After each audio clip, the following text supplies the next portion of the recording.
Elle l'a accompagné jusqu'au bout. Stone, qui a longtemps partagé la vie d'Eric Chardin, Jacques-André Puissant de son vrai nom, dans l'intimité comme sur scène, était à ses côtés pour ces derniers jours. D'ailleurs, dans les colonnes du magazine France Dimanche, la chanteuse n'a pas hésité à faire quelques confidences à ce sujet. Alors que le défunt avait participé à un numéro de Vivement Dimanche avec Michel Drucker quelques jours avant de mourir, Stone a raconté, Michel lui avait promis un Vivement Dimanche à part entière et je pense que cette perspective a permis à Eric de tenir. Cette émission fut chargée d'émotions. Il a fait preuve d'un courage héroïque mais il s'est écroulé au sortir du plateau et est décédé quelques jours après. Selon les dires de Stone, c'est le dernier disque qu'elle a enregistré avec Eric Chardin qui leur a permis de se rapprocher et de se retrouver. On a fini en beauté, comme si la boucle était bouclée. A-t-elle ajouté.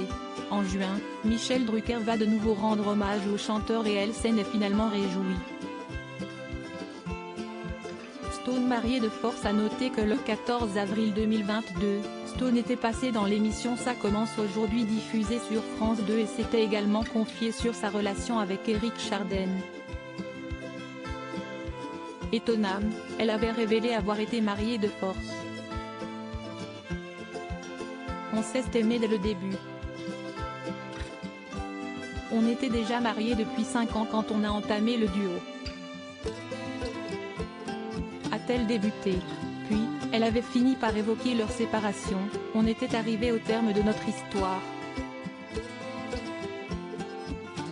Ça faisait une dizaine d'années qu'on était ensemble.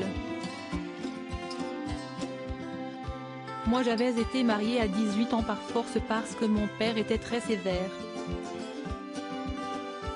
Il fallait qu'on me passe la bague au doigt pour que je sois libre, sinon il m'aurait empêché de faire quoi que ce soit. J'avais envie d'aller voir ailleurs et Eric aussi donc c'est ce qu'on a fait. Pour rappel, Eric Chardin est mort le 29 avril 2012 des suites d'un lymphome de Hodgkin, un cancer de la moelle osseuse. Loading widget.